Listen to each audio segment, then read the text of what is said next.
Hello, everyone, and welcome to Early Careers at Aviva, our webinar today to talk to you about business and the routes of entry with particular focus of those schemes that we still have live and available for application. Fabulous. Brilliant. We're just going to start off with some instructions. For the majority, well, probably for the next half an hour, you'll hear from myself. So my name is Claire and my role at Aviva is the Early Careers Recruitment Lead. So what do I do? So that means that I am the business subject matter expert for any apprentice and graduate recruitment, which falls under our Early Careers banner. So my day-to-day job is recruitment strategy and all of the planning involved with all of our early careers programs. So that is an end-to-end service that we offer. So we design and deliver all of our attraction, application and assessment approaches. So a big part of my role is working with all of the business areas within Aviva to make sure that we have the right early careers programs in place, that they're fit for purpose, and that they are finding and developing the talent that we need both now and for the future. And then another element of my role is I oversee our recruitment teams and any third-party suppliers like our employer branding agency that help us to deliver student recruitment. So I've been at Aviva for just over 5 years. I live in Yorkshire, so my nearest office is York. It's been really nice recently being able to get back into the office, having had 18 months of working remotely. And I absolutely love what I do and working for Aviva. So hopefully throughout some of these slides, you'll get a feel for what it could be like if you were to join us at Aviva going forwards. And I'm going to pass over to Leslie to introduce herself. Yeah, hello everyone. I am Leslie Bigby. I'm the Early Careers Consultant for the UK, which essentially means that I focus a lot on our outreach for schools, college and universities to ensure that that future talent pipeline is diverse and sustainable. And then I help Claire on all of her extensive recruitment processes across all of our schemes for both Aviva and Aviva Investors. And manage a special place in my heart for the UK cohorts for the Graduate Leadership Program. I too have been with Aviva just over 5 years and in this role for the last almost 2 years, which has been an absolute joy. And it's a wonderful place to really feel inspired by all of you and the future. Fabulous. We also are joined by some of our current graduates on the call who will do some introductions later on in this presentation. So you'll get to hear and ask questions to those that are sort of going or on our graduate programs and have been in your shoes much more recently than Leslie and I. But before we get to that, I just wanted to talk to you a little bit about Aviva. So you've got some context to who we are and what we do. And then later on, I'll talk to you about the programs that we offer and our application process. But hopefully you've heard of Aviva or might have seen our adverts on television. But just as a brief background, we are the UK's largest insurance company.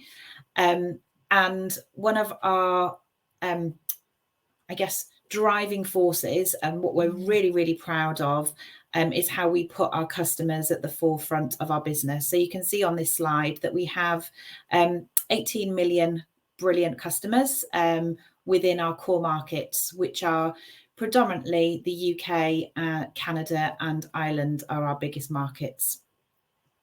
So the origins of insurance as an industry date back all the way to 1666, and Aviva was founded shortly after that in 1696. So we've been around for a very long time. One of the driving forces behind the inception of insurance companies was that Great Fire of London. So I'm sure many of you know the story, but a fire started at a bakery near London Bridge, and it burnt for 3 days straight through for 3 days straight, should I say, destroying about 90% of the homes in London. So businesses like Aviva were set up to provide protection should anything like that happen again. So people could pay organisations to protect their homes should there be a fire or any other kind of big disaster like floods. And that's sort of where we can trace our roots back. Since then, you'll be glad to know that we have evolved a lot. We've sort of been on a journey. We haven't always been known as Aviva, so a lot of you might refer or know us as Norwich Union, but we've had many different names throughout the years. And along with that transformation, we have evolved our product offering and what we can offer our customers. Ultimately, what we do as a business is provide protection and assurance for life's big events. So here are some of our core products that we offer. So our products like life insurance, they are what we call assurance products. So they provide coverage for events that will occur, so that will definitely occur, like death, unfortunately. But we also provide insurance products, so motor insurance, accident and health, and home insurance. And they're products that offer our customers protection in case something might happen. So in case somebody crashes their car. Our life insurance business provides protection and health products, both for individual customers as well as other large businesses in the UK. And we also are a big pension provider for a number of other large UK employers too. We also have an asset management arm to the business, which is our Aviva Investors arm of the business. As a global business with really broad and deep expertise across major asset classes. So combined with our insurance background and our asset management background, that really uniquely positions Aviva to be able to service our customers end to end.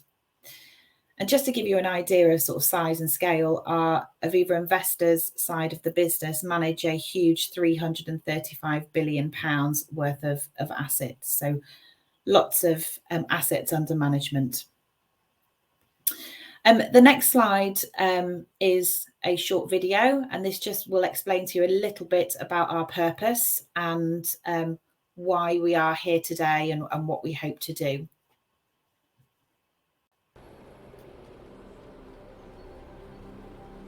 Life's complicated. Things don't always go to plan.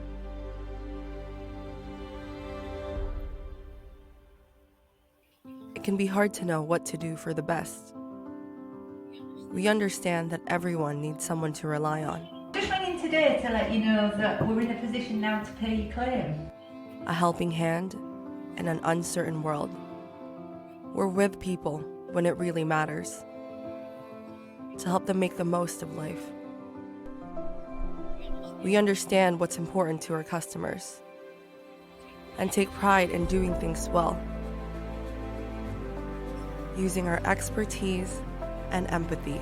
The Calgary hailstorms this year were the fourth worst catastrophe in Canadian history, and I couldn't be prouder of how our teams responded and helped our customers through this. We care about people, about bringing them peace of mind. Sì, siamo attivi per supportarla, soprattutto in questo periodo.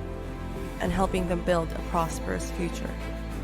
We're part of a family, employees, distributors, partners, and customers. We keep our promises. If you want 10 stars, you've got 10 stars as far as I'm concerned.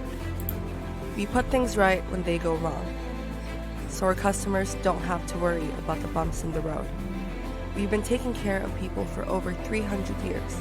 The Aviva family's there even if you can't see them. We live in the same streets, work in the same towns. We're invested in our people, our communities, on behalf of us all, our customers, our planet, our home. By looking out for each other, by being part of something bigger. We protect people each day, we help people to get on with their lives, we support them when they've had a problem. We're creating a future we all want to live in. And leaving a legacy we can all be proud of. And you will hit your target. Because at Aviva, we understand that what you do today creates what's possible tomorrow. With you today for a better tomorrow.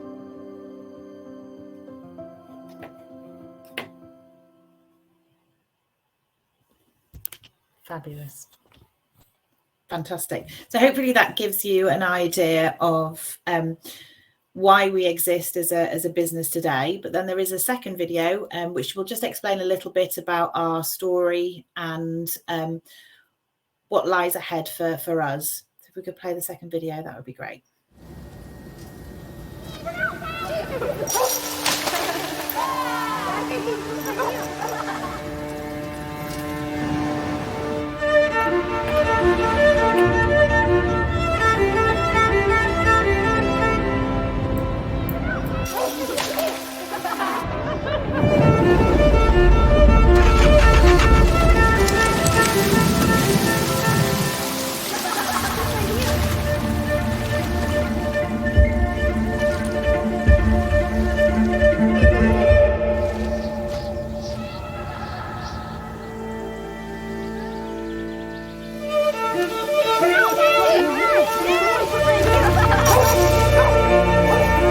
We all have hopes for the future, and no matter what lies ahead, we can help you get there.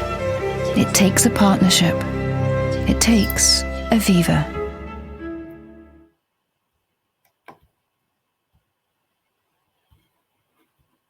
Thank you. Okay.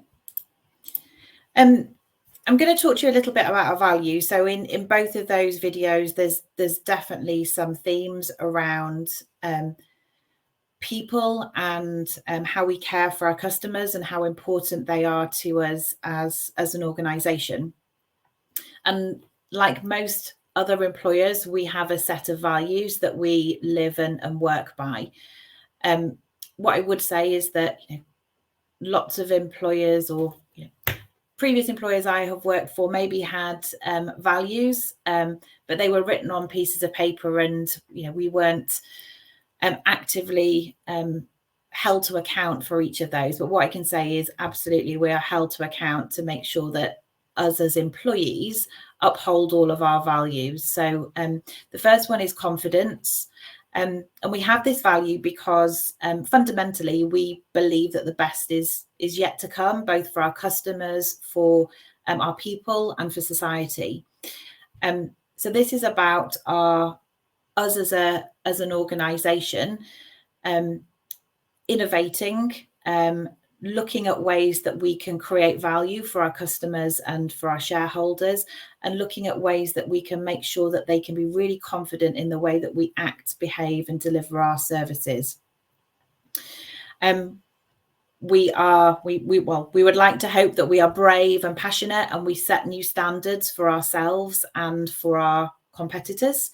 And I think that can be shown in some of our recent work, our environmental work that we're leading on, where other companies are definitely following in our footsteps. Our second value is community, and that's because that we recognise that strength comes from working as one team. So when we collaborate, we are better at delivering for our customers. We are better at creating new products and doing what we set out to do. We are built on a foundation of trust and respect, and that comes from our connection both with our people within the business, to our customers, but also to our wider community as well. Care, and that's the reason that we have this value, is because we understand the positive difference we can make to our customers' lives every day. So this is about listening to our customers and seeing beyond them as just policyholders or customers, making sure that they're treated fairly, that they're treated with empathy, that we can put ourselves in their situation, in their shoes. And ultimately, we're here to solve problems for our customers. So empathy is definitely one of our strongest forces at Aviva. And our last one is commitment.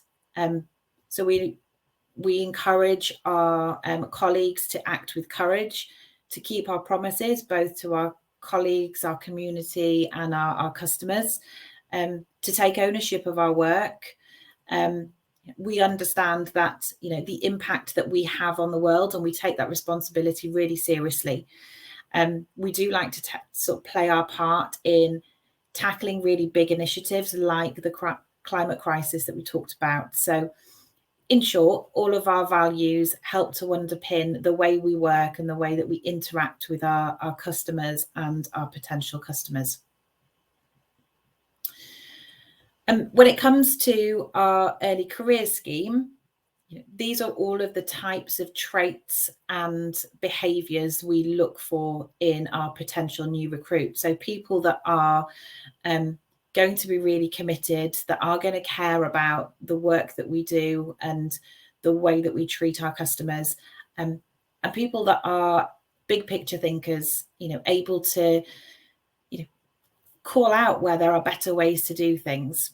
And that's one of the reasons that we have a number of different early career programs at Aviva. So I will talk through all of them in detail, but first just wanted to touch upon, if you were to join us as a graduate on any of our programs, some of the things that you might expect. So obviously we will pay you. So we've got some great starting salaries on our programs. We offer bonuses on top of salaries, but more importantly, we have a really good focus on well-being. So our colleagues tell us that that's really important. So flexible working, most of us do sort of 3 days in the office and a couple of days a week at home. And that's to flex around, you know, your circumstances. So we understand that flexible working isn't always about the hours that you work. That could be where you work from. The other week I went and did half an hour in a coffee shop because I wanted a change of scenery. So well-being and flexible working is really important to us. Annual leave, so 29 days holiday plus your bank holidays. But outside of sort of those kind of benefits, you also get access to lots of self-learning tools. So we have what we call our Aviva University, which is our learning repository where you can search for courses that you want to get some more information and learn about. On all of our graduate programs, you will study for a professional qualification that's aligned to that particular program. And there's a really great support network for the graduates, and good camaraderie between those that are on schemes. And I'm sure the graduates will talk to you a little bit about that later on. I'm just going to talk you through the different schemes that we have on offer. So our first scheme that I'm going to talk about is our accountancy graduate program. One thing I would say is there is a misconception with a number of accountancy graduate programs that you need to have studied accountancy at university. So one of the biggest myths I'm going to sort of dispel here is we don't need you to have studied an accountancy degree if you were to come and join us on our graduate program.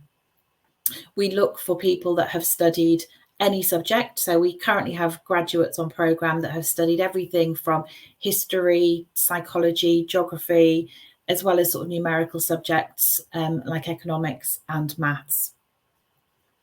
But the scheme itself is a 3-year program, and you do year-long placements across different finance teams. So you'll rotate into a different finance team. And alongside your role, you will study for a level 7 qualification, which is equivalent to, or is a master's qualification. And you'll gain that through the ICAEW. That's the awarding body and professional body that we align to. And you'll become a chartered accountant at the end of your studies. We typically look for candidates similar to the likes of the Big Four. When people think about accountancy, you think of the Big Four, but we have huge finance teams here at Aviva. So equally as important at organisations like it is at Aviva as it is at a big accountancy firm. So this scheme is looking to find individuals who want to build their competence in a role where they can be quite technical, but also where you can get interactions and be commercially aware within the insurance industry. We look for really good communicators with leadership potential. So, we expect that anybody joining us on our accountancy programme are going to be our finance leaders of the future. We definitely want to move away from the preconception that accountancy is just about number crunching. It definitely isn't. It's strategic. We want proactive people who are really, really positive about how we can use accountancy skills and qualities within the workplace. In terms of the programme itself, like I said, it's 3 years long. You'll get lots of support along the way to help you become qualified. So on this programme, you get up to 50 days paid study days that you can take outside of your working hours. And you'll have a line manager, a buddy and a mentor that will help you through that process as well. Our second scheme is our accountancy graduate programme. This is a slightly longer programme and it's about 4 to 5 years long, and that depends on how long it takes you to get through the scheme, but on average 4 to 5 years. In this programme, you will rotate every 18 to 24 months, depending, but you'll go into a different actuarial team so that you're getting a really broad range of experience. So like it says there, that could be from healthcare reporting to data science or into our digital business, so that you're getting a real breadth of experience. Again, for this programme, you would study and achieve a master's level 7 qualification, as well as getting your professional qualification, which is Class of the Fellow with the Institute and Faculty of Actuaries. So at the end of the scheme, you'll become a fully qualified actuary, and that's all paid for by Aviva. This scheme that we do ask for a 2-1 degree in a numerical or STEM related subject and 3 previous A levels, one of which is maths. And the reason for that is just the really highly numerical nature of actuarial. The roles are available in Bristol, York and Norwich. So salary for this programme is 26,000 starting salary, but you get a pay rise each time you pass key exams. So trajectory from your starting salary to qualifying is fairly steep. Again, you get 50 days paid study leave with all of your exam fees paid for. And again, on this programme, we're looking for very similar candidates that you would expect in the Big Four. The Big Four, again, those who are wanting to explore a more numerical career, but they're still wanting to be able to get exposure to really commercially strategic projects, not just number crunching. Our next scheme is our technology programme. This is slightly different in the fact that our technology graduates join us in what we call as straight to desk roles. So you'll join us in a very specific role type, and they're not rotational like the other schemes, although you may get informal rotations throughout your journey. We offer these placements within Norwich, Bristol, York and Perth predominantly. And we have what we call 3 pathways. And our pathways are basically groups of roles that we have chunked together that make up various different role types. So there's 3 pathways, so change management, software engineering and user experience. So our change management pathway, as you can see there, it says is suited to people who are naturally curious. So our change management roles include things like business analysts, project managers, cyber risk. And what we're not looking for are technology experts. We're just looking for people who are really passionate about how technology can help our colleagues and our customers. Our software development pathway does need a little bit more technical knowledge. So we do ask people to have some coding experience, but that doesn't have to be anything formal. It could be your degree, or it could be that you've done some hobby coding via some outside interests. But typically our software development roles really suit people who are really interested in problem solving and really good critical thinkers. So we've got software engineers and DevOps roles within that particular pathway. And then UX sits on its own, but the UX pathway is all geared to helping us design systems and interfaces that our customers can use in a really nice way. And that's a UX design role in that pathway. So for all of our technology programs or pathways, like I said, you don't need tech experience aside from those who want to go into software development where you do need that bit of coding. But your degree can be in absolutely any subject, and it can be at any grade classification. So we don't set a minimum of a 2-1 or a 2-2 or anything like that. We do ask that you have 5 GCSEs from previous study. And that two of those do need to include English and maths. Alongside your role, you'll study for some professional qualifications in the business area that you're working in, so that are aligned to the role. So you'll have a formal learning pathway that you'll be able to follow. We have actually just increased the starting salary for next year on this programme. So that says 25, but it is going to be increased to 28,000 for anybody that's joining us from September. So that's technology.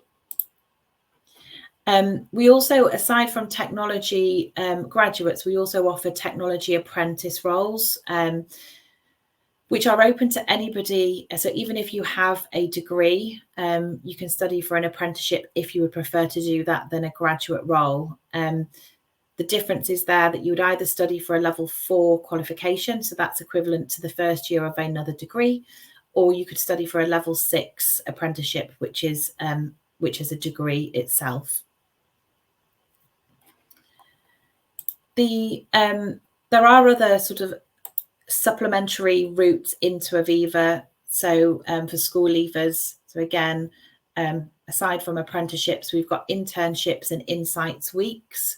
If anybody is interested in any of those, we have what we call our Spring Connection Week, which will open for will take place in Easter and will open for applications in February. And our Aviva Investors internship will open for applications in March. We have already closed for applications on the next programme, but if anybody is not final year and you're in your penultimate year, we also offer a graduate leadership programme. So applications for this programme won't open again until October 2022. But this programme is all about learning good leadership skills. So it's a 2-year development programme, and you would spend 2 years in one location, so York, Norwich or Sheffield predominantly. And you will rotate across 3 different placements, each of 8 months in duration.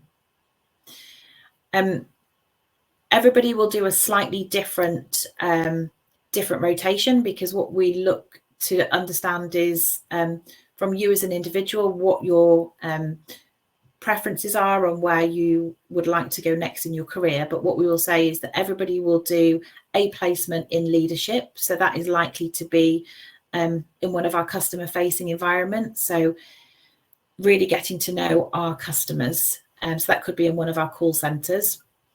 Everybody will do some kind of rotation in a risk and governance role. And then one of the placements will definitely be in our customer contact centre if your leadership rotation hasn't been.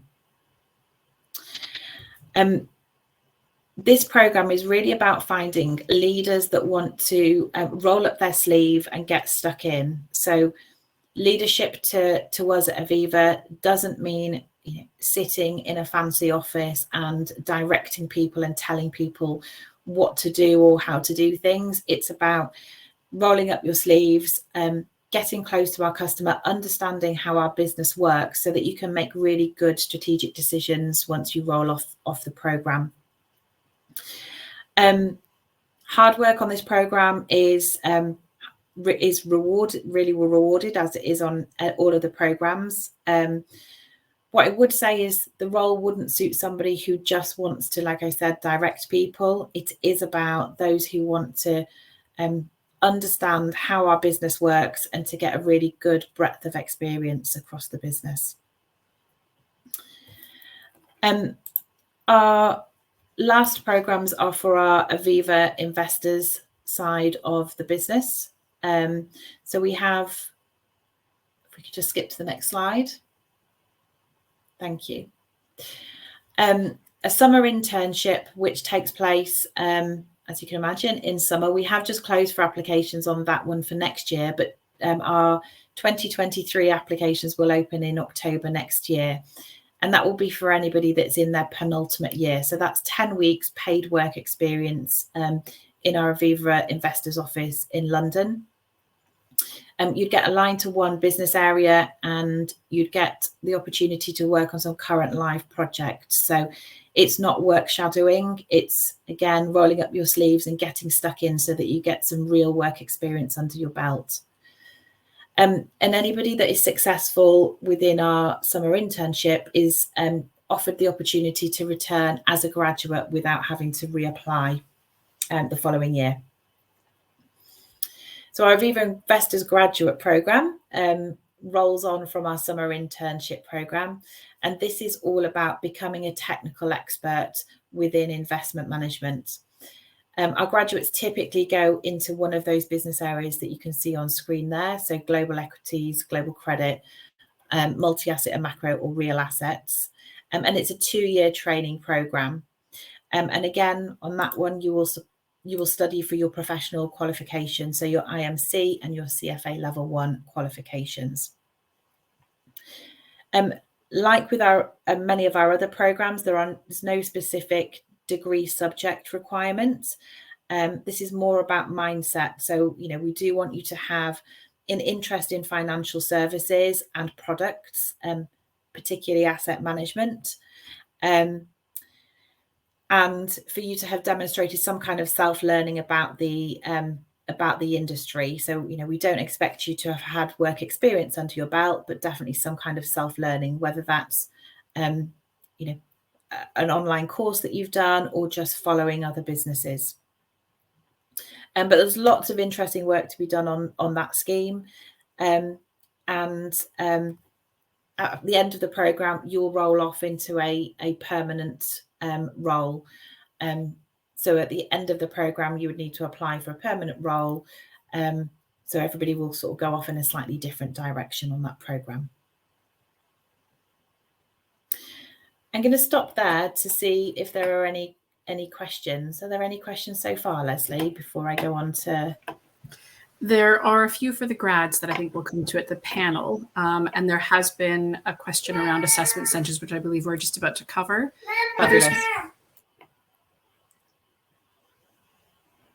Awesome. Brilliant. Okay, I'll talk to you a little bit about how we recruit. So for all of our programs, unsurprisingly, it's an online application in the first instance. So each of our programs has a slightly different application process, but all of them will have an online application where you will need to go on and tell us your personal details and send us a copy of your CV. And depending on the program, well, all programs will have some kind of online testing. Predominantly, everybody will go through a critical reasoning test, the second bullet point there. So that's for us to understand how you think, how you evaluate information, and how you judge arguments that are presented to you. A number of our programs also do what we call a situational strengths test. So these are scenarios, or real life scenarios that you would be given on screen, and you'd be asked to demonstrate how that you would tackle that specific problem. So that's giving us an understanding of how you would act in the role. For our programs like accountancy and actuarial, we do ask, and for Aviva Investors actually, ask you to also do a numerical reasoning test. All of the online assessments are delivered on one of our partners platforms called Capfinity. So they've all been designed to be as inclusive as possible. So none of the tests are time restricted. You can take as long as you need to complete them. They are time recorded, but that doesn't affect sort of your score. So it does mean that you can take your time to do those.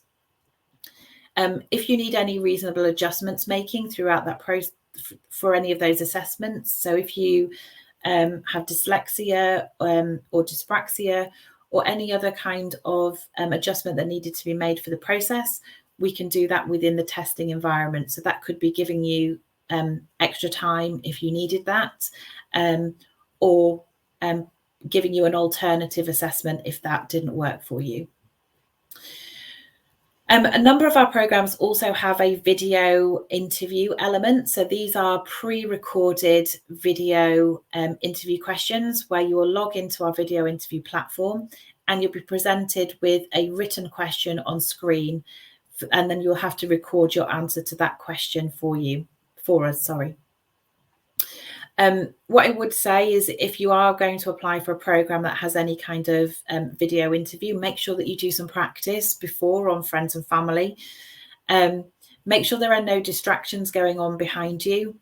Do make sure that you dress appropriately. So you don't necessarily need, for our programs, to have a suit on, but do make sure that any of the clothing that you are wearing isn't offensive. We do ask that where possible you speak really clearly and keep your answers on point. So for most of our video interview questions, you have up to 3 minutes to answer the question. So you do need to be succinct. And we ask you to bring energy and enthusiasm where you can to those questions, and I'll talk a little bit about that later on. The final stage for all of our programs is a virtual assessment centre. So as you've probably guessed, pre-COVID, we used to deliver all of our assessment centres face-to-face, but COVID sort of set us a challenge, so we needed to relook at how we delivered assessment centres. And so our new go-to is virtual assessment centres. So you would join us in a Teams meeting, and throughout the course of half a day, you would go through a number of activities. So one of which is a strengths-based interview, and I'll talk a little bit on the next couple of slides about strengths-based interviews. There's a group exercise where you will work with normally 3 other people, and you'll be given a challenge or a problem statement on screen, and collectively you'll need to collaborate and work together to solve the objectives of the task. Normally that culminates with making you having a presentation to deliver to our assessors at the end of it, and some group discussion time before that for you to prep and discuss your thoughts. We also have what we call micro exercises on many of our programs. So these are short individual exercises that you do one-on-one with an assessor. We do get told that people quite enjoy these because they're really short in nature. So they're only about 5 minutes each, and there's 4 of them. And it's a bit like speed dating. You sort of move around each exercise in quite quick succession. And then for some of our programs, there is a presentation or a case study. So for accountancy and actuarial, you don't do micro exercises, but instead we'll provide you with a case study on the day, and we'll ask you to prepare a short presentation and summary for you to deliver back to our assessors. The way that we do recruitment at Aviva is what we call called strengths-based recruitment. So I think if on the next slide there is a definition. So lots of you might have heard about competency-based recruitment. That's the more sort of traditional, old-fashioned way of doing recruitment. Strengths-based recruitment is slightly different because it's focused on finding out what you as an individual enjoys doing, as opposed to what you can already do or have already done.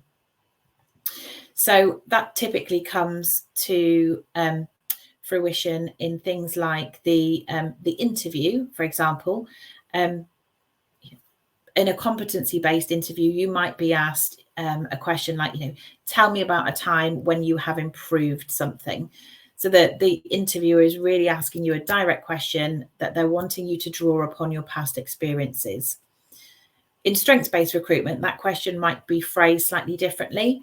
The questions might be phrased slightly differently. So we could be asking you about things that you enjoy doing, or things that excite you. And that helps for us to understand what your potential is in the future, as opposed to everything that you have done in the past. If you are going through any strengths-based recruitment process, whether it's for Aviva or for any other employer, there are certain things that we would look out for.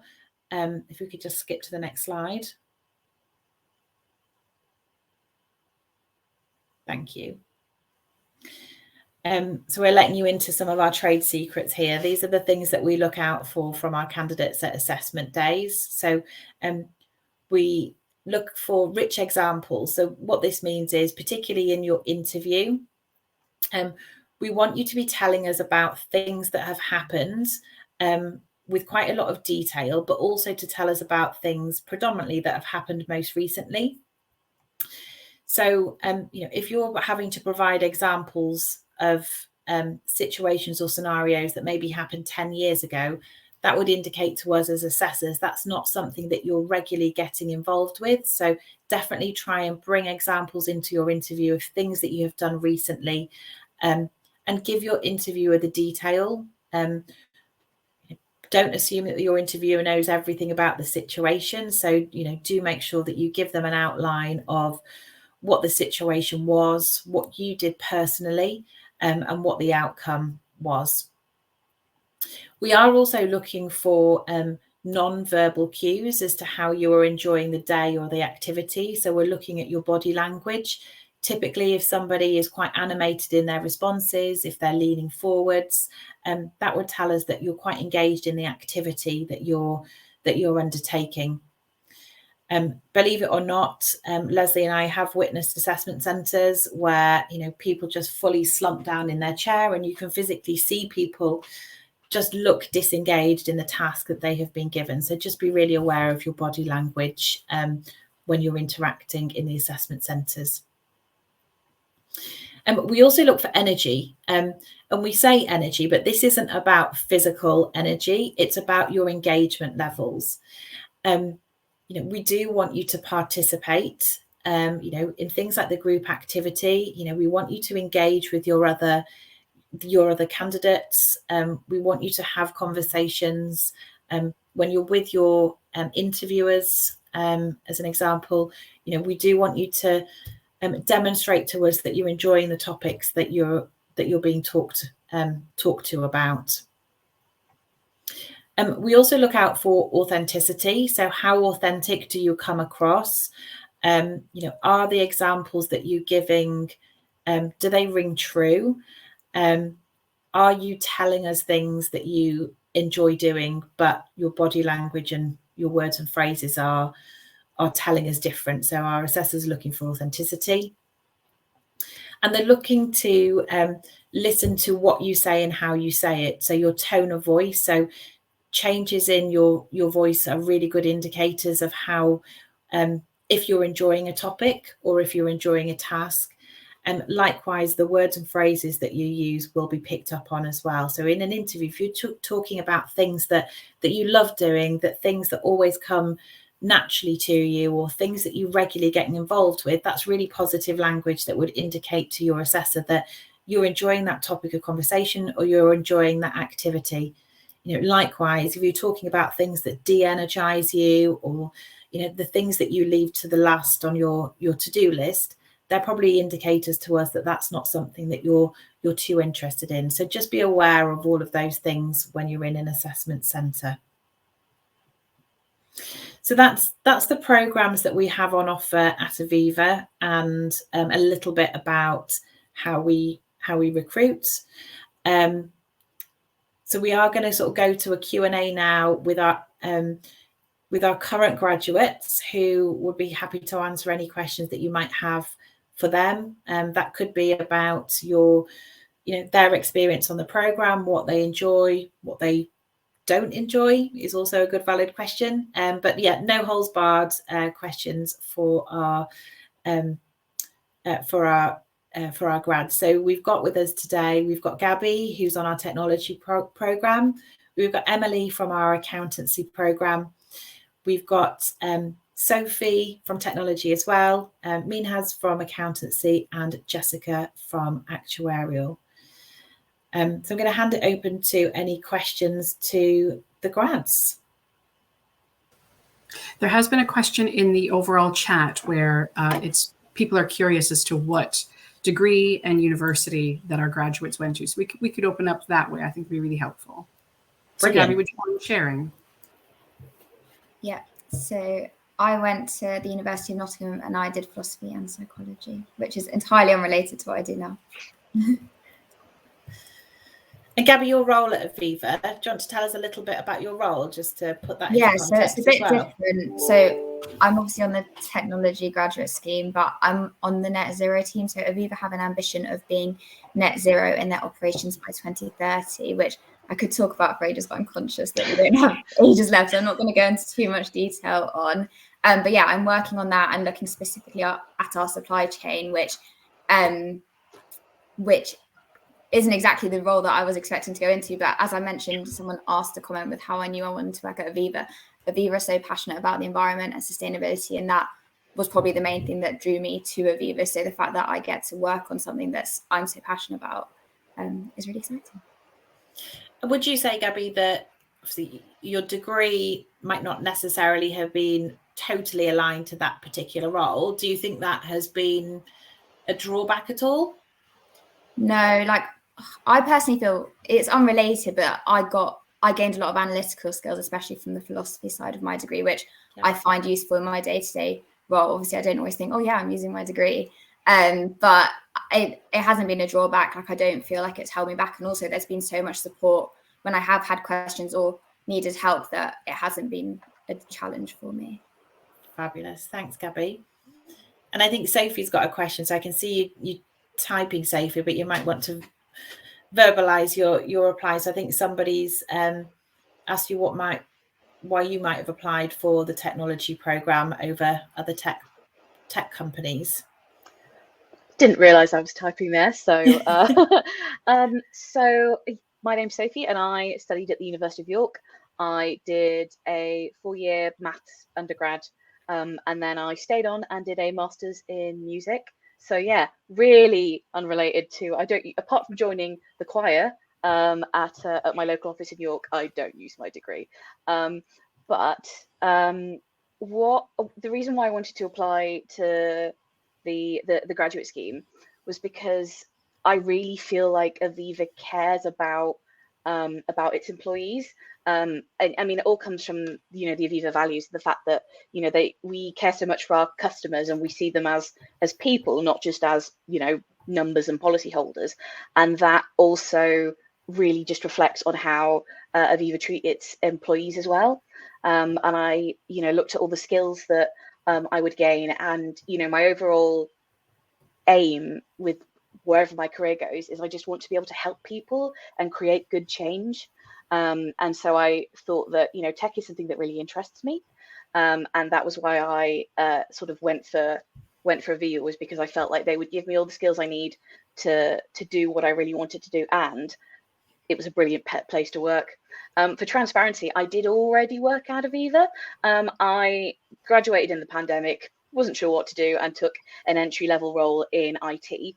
and then a few months later applied for the graduate scheme because it just seemed like a brilliant, just a really good fit for me. Perfect. Thanks, Sophie. And Ella's also asked, what's your day like and your work-life balance like, Sophie? I would say that certainly my mentor and my boss, they have a really good handle on what your work-life balance should be. I am absolutely not expected to stay late and do lots of work. They're also, because I'm not in a role where I need to be on phone lines talking to customers, my schedule can be really flexible.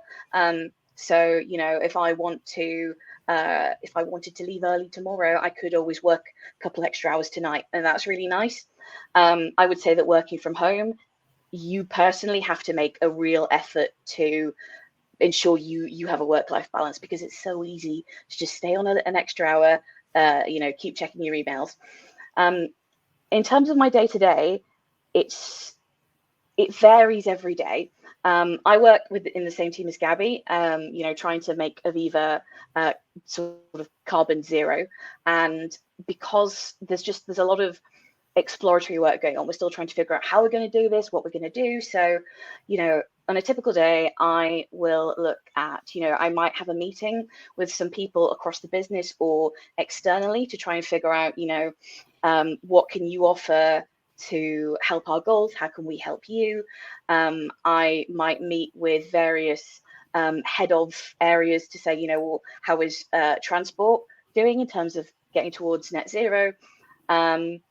And then I then also have a lot of time where I'm just sort of left to work independently, putting together presentations or, looking at our program risks, things like that. Brilliant. Thanks, Sophie. We've had a question from Avi, which I can see, Jessica, you have brilliantly replied to already. But Jessica, do you want to just explain a little bit about what you studied at university and how you're finding the actuarial programme? Yeah, so hi, I'm Jess, and I went to the University of Birmingham and I did a integrated master's in maths, obviously quite related to what I do now.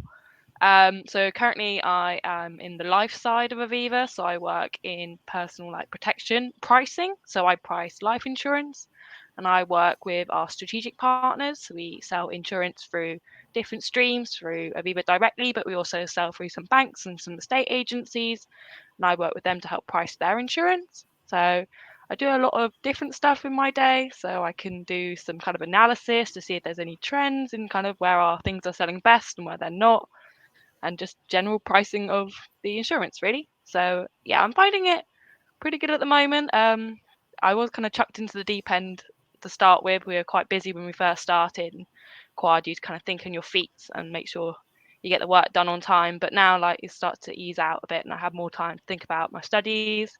I'll sit my first exams in April, and but Aviva have been so supportive of it, and the company that do our tutorials and our kind of work for the exams are really supportive, and they're always there for you if you need some extra adjustments or stuff like that. Awesome, thank you.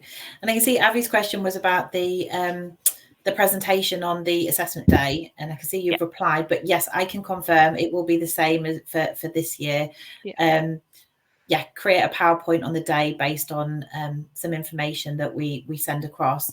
What I would say is we're not looking for super duper PowerPoint presentations, and we'll tell you that on the day as well. So we're not looking for who can put the most animations in a PowerPoint slide. It's all about how you can just really summarize the data or the task that you've been given. And I think last year we actually said keep it to one slide, which we'll probably do again this year. But just out of interest, Jessica, how did you find the assessment day? I thought the assessment day was pretty chilled. I think the presentation was definitely the most stressful part of the day. I think you get quite a big brief to read through and just digest all the data that they give you. But my presentation was literally just one slide, basic table. And I think it's more about how you present it and how you explain your calculations rather than what you actually put on the page. So there's nothing to worry about. Just be prepared to read a lot of data and digest it. But yeah, probably some interesting topic on whatever they choose this year. I know ours last year was quite interesting. Brilliant. Thank you. And I can see there's another question about the actuarial scheme from Charles. So yes, Charles, if you do have exemptions, then that may mean that you don't need to take some of the exams that you might necessarily have needed to have done if you didn't have the exemptions. So yeah, if you were to join us, we would go through which exemptions would apply. So it's an individual circumstance. So yes, that can make the amount of time it required to qualify shorter if there are any that apply. So hopefully that helps. Leslie, have I missed any questions? We do have a question from Lai Ming. I hope I'm pronouncing your name correctly, but it's for Mina's or Emily. Could the ACCA certificate help in the application? It's probably more for you, Claire, but I'm conscious we haven't heard from Emily or Mina's yet. Absolutely. Any kind of previous certifications can help. What I would say is that because we adopt a strengths-based assessment process, what we're looking for is you to meet the minimum requirements for each scheme, and then sort of there on in, it is very much strengths-based. So all of the assessment centres are geared around strengths-based recruitment. But if you have studied for previous certifications, they're all really great examples that you can bring within the interview. So although it wouldn't necessarily mean we could fast track you or anything like that, because we couldn't, but it is a really good standpoint, and it does give us an understanding of your appetite and your eagerness to learn in those situations. Minhas, you're on the accountancy scheme. What was your background? What did you study? And yeah, how are you finding the accountancy program? Yeah, so I studied finance and investment management at Northumbria University in Newcastle. I actually graduated 3 years ago as well. So I came in after having some work experience. In terms of the actual grad scheme, I've been on 2 placements already. So I did one for about 2 months. Then my initial team is a bit quieter. So then I've gone on to a different one now. So I'm getting a lot of varied experience. I think like Jessica said, you do get thrown in the deep end at the start, but that isn't something to be concerned about. It's actually, well, I enjoyed it, and it's also a chance for you to just, because I think one of the key things is for you to understand to ask questions. So you're not expected to know everything from the start. I didn't have an accounting background, so a lot of things I was given, I wasn't sure what to do. What I did was I looked through it, decided what questions do I need to ask and who do I go to. So initially it was just my line manager because that's all I knew at the time. So asked her questions. She was able to tell me who to ask and whatnot. But yeah, I don't think you need an accountancy background. A lot of it is about just having soft skills, being able to ask questions, being able to, time management, being able to work around things that you don't know, and working with other people, and that sort of stuff. So yeah. Fabulous. And Emily, you're also on the accountancy program. Again, sort of background and sort of your thoughts so far on scheme. Yeah, definitely. So I didn't come from an accounting background at all. I went to Loughborough University and studied maths and sports science. So completely unrelated, maybe a bit of maths in there. But yeah, like you don't need any accounting experience at all. Obviously, like you are thrown in the deep end at the start. But I don't know, obviously I didn't do accounting at uni, but I think maybe just the first exam that would help you maybe have a bit of a better grasp of all the words and the phrases. But like you pick it up so quickly because you're just immersed in it anyway. So like don't be put off at all by the fact that you haven't done accounting, because I literally didn't do anything to do with it. I didn't even know really what it was about at all. I've just noticed there's a question from Catherine. It's been lost a bit about what our first day was like and have we been into the office yet? And I'm in the office now. I'm actually in like a little meeting room, but I love going into the office. I'm based in Norwich, so I moved up here for September. So I've just moved up. But yeah, like can't recommend the office enough. Obviously, it's nice to be able to work at home as well. But I feel like in the office it's so good just to like meet people outside of your team, and you just get to know more people. You just bump into people. Like, everyone is so like nice and friendly. Like even just in like the little kitchen, you can say hi to somebody and just get chatting. It's really like a really nice environment to be in. It's not kind of standoffish at all. It's really welcoming.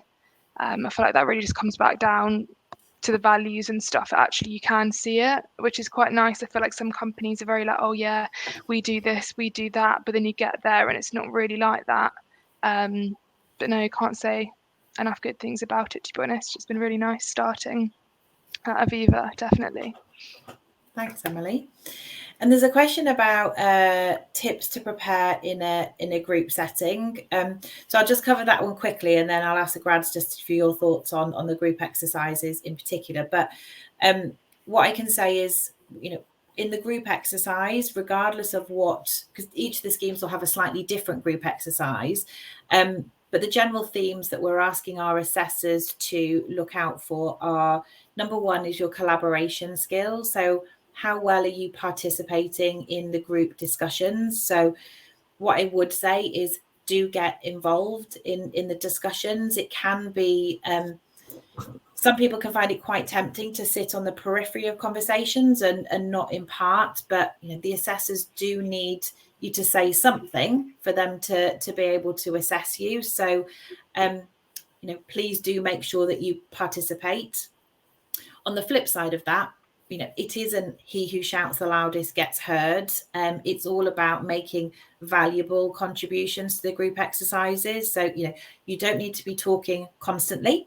But what we are looking for is the value of those contributions that you make.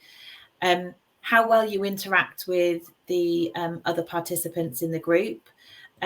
We don't expect everybody to agree on a course of action. Some of the group exercises may require you to have a discussion, and some people may have differing opinions, and that is absolutely fine. But what we would be looking for is how do you make your feelings known? So it's all about, going back to the values, are you empathetic? Are you understanding of other people?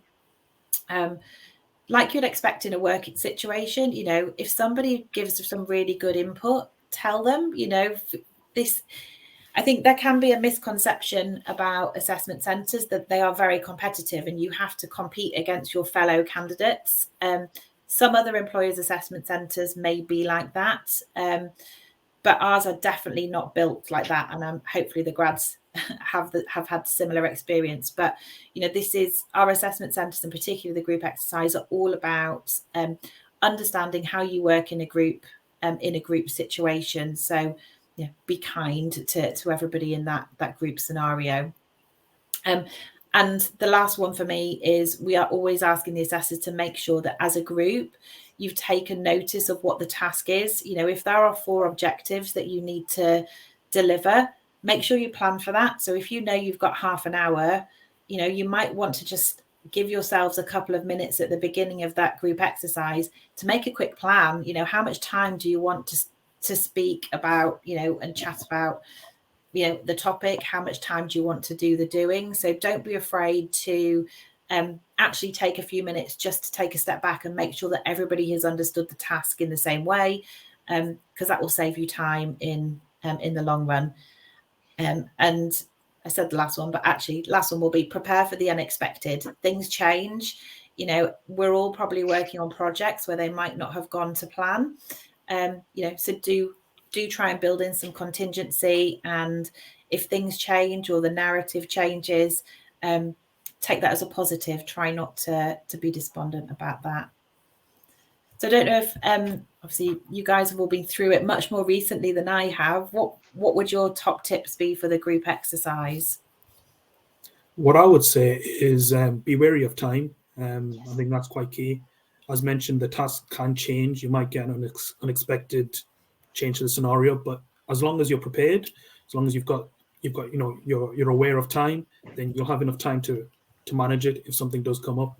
So that for me, I think would be key. And like Claire said earlier, it's not about being the loudest. It's just making sure that you can communicate with your fellow colleagues it's all about the end result as a team. You want to get to that end result, complete the task successfully.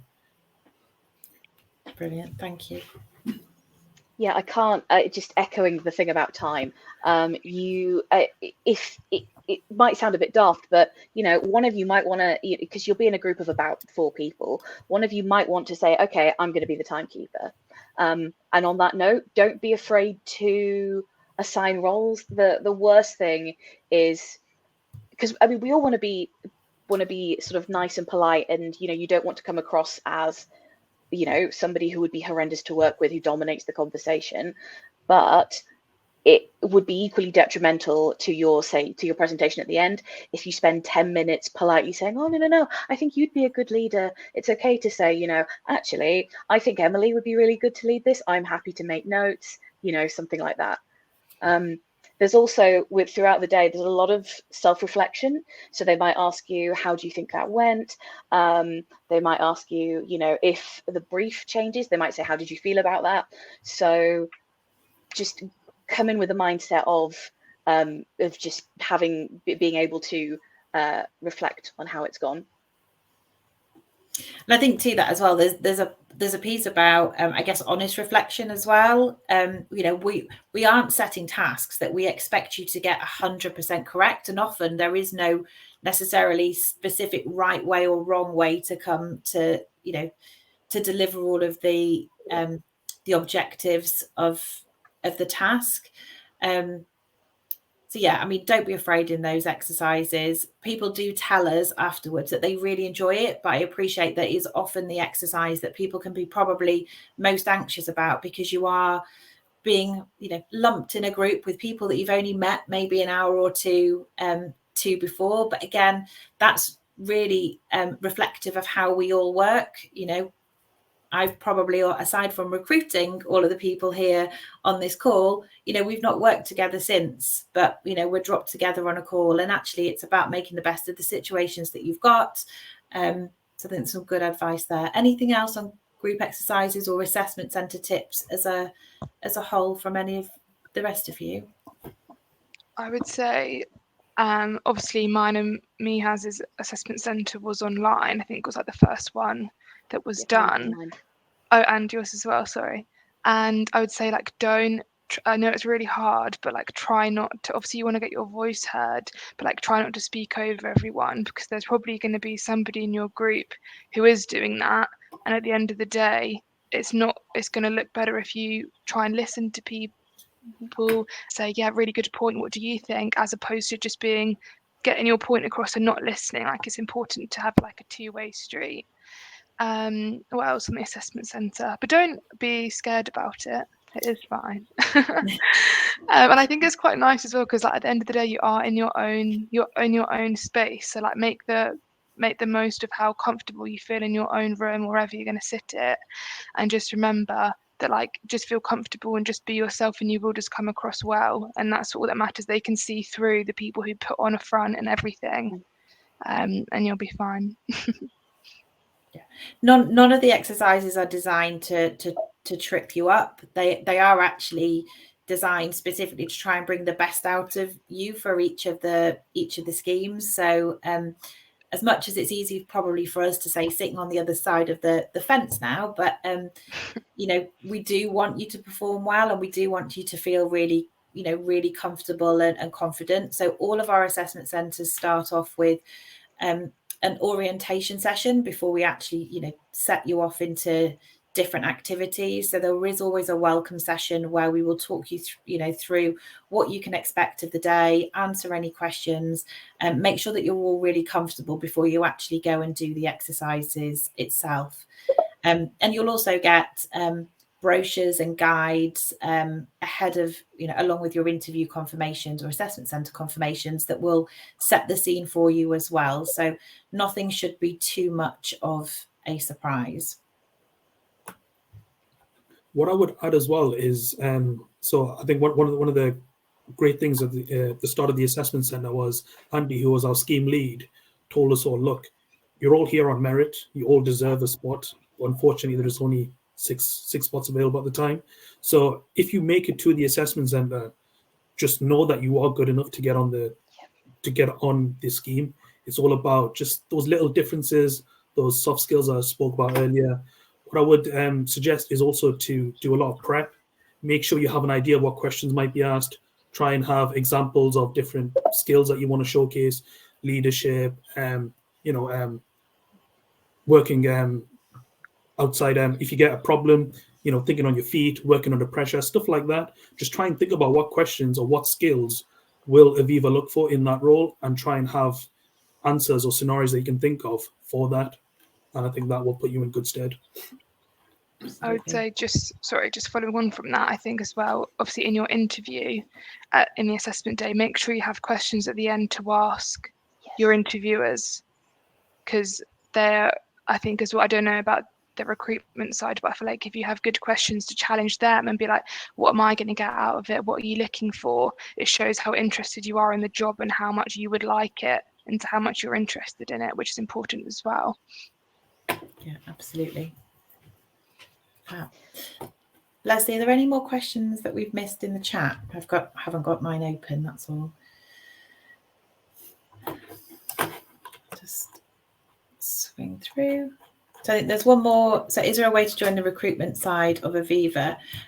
So we have had graduates from our leadership program on rotation in the resourcing team. So yes, we have had a couple of graduates on previous rotations. What we can't guarantee that there will be rotations. So it isn't something that we could guarantee, but yes, there has been in the past, but it would depend on which rotations are available at the time. That said, we are always looking for, if somebody reached out to me and, wanted to get involved. In fact, everybody on this call probably has had an email from me about getting involved in things like our social media campaigns. There's lots of ways to get involved in the wider resourcing activity. I'm sure everybody on this call will probably be sick of me by the end of the year with the amount of requests we'll send out for, either attending events like this or, being part of our social media campaigns or writing profiles for our website. So there's lots of ways that you can do it sort of more informally as well. Fab. So hopefully we've answered everything. Phoebe, I'm going to pass back to you as chair of the meeting.